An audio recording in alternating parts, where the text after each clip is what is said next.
Hello दोस्तों, welcome to my YouTube channel Maa associates. दोस्तों, Maa associate YouTube channel में एक बार फिर से आपका स्वागत है। दोस्तों, आज की वीडियो में हम बात करने वाले हैं एमएसएमई का जो 45 डेज़ का जो पेमेंट रूल है, जो कि न्यू सेक्शन जो बना है 43B(H), जो कि अप्लीकेबल फ्रॉम 2000 असेसमेंट ईयर 2024-25 यानी फाइनेंशियल ईयर 23-24, समझ रहे हो, इस साल के लिए अप्लीकेबल है। और आपको परचेज पे टैक्स देना पड़ेगा। पहले हम सेल पे टैक्स देते थे, अब परचेज पे टैक्स देना पड़ेगा। तो जो जो क्वेश्चन बनते हैं आप सभी लोगों के दिमाग में, बहुत सारे लोग कमेंट कर रहे थे कि सर इस केस में क्या करें, इस केस में। तो हमने एक छोटी सी वीडियो बना ली आपके क्वेश्चनों के ऊपर कि आपने जो क्वेश्चन किए हैं उसका क्या है, रूल क्या है, कैसे करेंगे, सारी चीज़ें हैं। तो आप वीडियो के आखिर तक देखिए, वीडियो बहुत छोटी होने वाली है, तो आखिर तक ज़रूर देखें। और वीडियो अच्छी लगी तो वीडियो को लाइक ज़रूर करें, और चैनल पर पहली बार आएँ तो चैनल को सब्सक्राइब ज़रूर करें। एमएसएमई का मतलब होता क्या है? सबसे पहले एमएसएमई की फुल फॉर्म होती है माइक्रो स्मॉल मीडियम इंटरप्राइजेज, यानी सूक्ष्म लघु एवं मध्यम उद्यम को संक्षिप्त रूप में एमएसएमई कहा जाता है। एमएसएमई 2023 की नई योजना क्या है?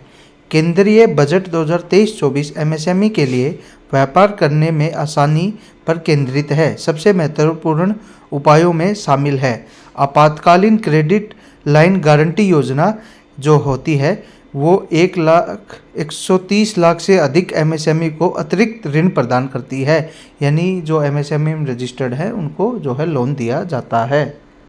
अब बात करते हैं उद्यम रजिस्ट्रेशन की फ़ीस कितनी है, यानी एमएसएमई में आपको रजिस्ट्रेशन करना है तो उसकी फ़ीस कितनी है। उद्यम पंजीकरण विभिन्न बैंकों, वित्तीय संस्थाओं और अन्य सरकारी योजनाओं में भी पहचान प्रमाणित करने में मदद करता है। उद्यम पंजीकरण का नाम पहले आधार पंजीकरण था, लेकिन 2020 में भारत सरकार ने इसका नाम बदलकर उद्यम पंजीकरण कर दिया। यह पंजीकरण ऑनलाइन तरीके से किया जाता है, जो कि बिल्कुल निःशुल्क है, यानी आप ऑनलाइन साइट से कर सकते हो, इसका कोई भी चार्जेज आपको पे नहीं करना होता है। एमएसएमई में 45 दिनों का भुगतान का नियम क्या है? नियम और उनके जो निहितार्थ क्या हैं? नियम कहता है कि बड़ी कंपनियों को माल या सेवाएं प्राप्त करने के 45 दिनों के भीतर या कोई लिखित समझौता न होने पर 15 दिनों के भीतर एमएसएमई का भुगतान करना होगा। इसका उद्देश्य जो विलंबित भुगतान की लंबे समय से चल रही समस्याओं का समाधान करना, जो अक्सर छोटे व्यापारियों को नकदी प्रवाह को बाधित करता है, यानी जो छोटे जो कंपनियां हैं, छोटे जो दुकानें हैं, उनकी पेमेंट लंबे समय तक रुक जाती है, तो उसके लिए बड़ी कंपनियों को ये बनाया गया है कि उनकी पेमेंट छोटी कंपनियों को मिलती रहे।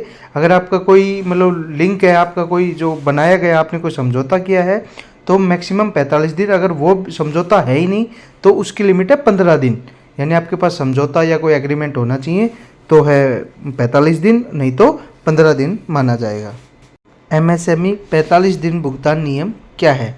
असेसमेंट ईयर 2024-25 यानी फाइनेंशियल ईयर 23-24 जो कि अभी करंट में चल रही है के लिए नई पेमेंट नियम मुताबिक 50 करोड़ के नीचे टर्नओवर वाली एमएसएमई से खरीदारी करने वाले कस्टमर्स को डिलीवरी के 45 दिनों के भीतर एमएसएमई से खरीदे गए सामान पेमेंट सेटल करना होगा। इसके अलावा एमएसएमई पर पेंडिंग पेमेंट के भुगतान का निपटारा 31 मार्च 2024 तक किया जाना चाहिए। एमएसएमई का भुगतान नहीं होने पर क्या होगा? अगर आप एमएसएमई का जो है भुगतान नहीं करते हैं टाइम पे, तो क्या होगा? एमएसएमई से खरीदने वाले के बाद अगर कोई जो है इंटरप्राइजेज उनके 45 दिनों के भीतर भुगतान नहीं करता है, कोई भी व्यक्ति या कोई भी संस्था, तो खरीदने की राशि उनकी आय में जुड़ जाएगी और उस पर उन्हें 30% का टैक्स देना होगा। यानी अगर आपने कोई चीज़ परचेज की और उसकी आपने पेमेंट की, तो परचेज की तो आपका खर्चा हो गया, स्टॉक हो गया, लेकिन अगर आपने पेमेंट नहीं की तो वो आपके प्रॉफिट में जुड़ जाएगा और 30% टैक्स लगेगा। ये जो इनकम टैक्स की बात करें, वो अपने अपने स्लैब पे किसी का 22% भी लगता है, 25-30 जो वो है वो उस हिसाब से लगाया जाएगा। एमएसएमई रजिस्ट्रेशन करने के फ़ायदे क्या हैं? तो फ़ायदे तो बहुत हैं, तो अभी हम मोटा मोटा फ़ायदा बता देते हैं कि अगर आप रजिस्टर्ड करवाते हो तो सरकारी टेंडर मिलने में आसानी होती है आपको। बैंक के लोन के तहत पूरी तरह से ऑटोमेटिक जो मशीन है उस पर 15% इम्पोर्ट सब्सिडी मिलती है। आईएसओ सर्टिफिकेट लेने का खर्च कम वापस मिल जाता है। बैंक से कम ब्याज दर पर आपको लोन दिया जाता है, लोन मिलता है। अब बात करते हैं मैं एमएसएमई में शिकायत कैसे उठाऊं या शिकायत कैसे करें? पहला कदम एमएसएमई समाधान पोर्टल पर जाना है, जो एमएसएमई के द्वारा सम्मान की जाने वाली शिकायतों के समाधान की सुविधाओं के लिए भारत सरकार द्वारा शुरू किया गया है। एक मंच है। पोर्टल पर निम्नलिखित लिंक के माध्यम से एक्सेस किया जा सकता है और आप जो है शिकायत दर्ज कर सकते हैं। एमएसएमई लोन की लिमिट क्या है? अगर आप एमएसएमई से लोन लेते हैं तो उसकी लिमिट क्या है? तो एमएसएमई लोन का इंटरेस्ट रेट 7.95 और 16.25 के बीच होता है। इस लोन की एक मैक्सिमम लोन अमाउंट लिमिट है। इसके तहत अधिक से अधिक 500 करोड़ से रुपए का लोन लिया जा सकता है, लेकिन कुछ बैंकों में ऐसी कोई लिमिट नहीं रहती है। एमएसएमई में कंपनी रजिस्टर कैसे करें? एमएसएमई रजिस्ट्रेशन ऑनलाइन प्रक्रिया। सबसे पहले आपको एमएसएमई रजिस्ट्रेशन पोर्टल पर जाएं। वहां पर एमएसएमई फॉर्म में सभी विवरण सही से भरें, अपनी डिटेल भरें। उसके बाद अपने एमएसएमई रजिस्ट्रेशन आवेदन का ऑनलाइन भुगतान करें, जो है 0 है, पैसा नहीं पे करना होता आपको। हमारे पंजीकरण अधिकारियों में से एक आपको एमएसएमई रजिस्ट्रेशन प्रक्रिया आवेदन को संबोधित करेंगे। एमएसएमई विलंबित भुगतान पर आरबीआई की ब्याज दर क्या है? एमएसएमई विलंबित भुगतान 2023 के लिए आरबीआई द्वारा बैंक दर अधिसूची। ग्राहक किसी भी कानूनी परामर्श के लिए दिए गए नंबर पर ईमेल आईडी के माध्यम से हमसे संपर्क कर सकते हैं। इसका मतलब यह है कि सूक्ष्म या लघु वित्तीय जो उद्यम है, जो विलंबित भुगतान की खरीदारी से 20.25% की ब्याज दर का दावा कर सकता है। यानी आप अगर आपकी पेमेंट नहीं आ रही है तो आप इस इंटरेस्ट के हिसाब से पैसे का दावा उनसे कर सकते हैं।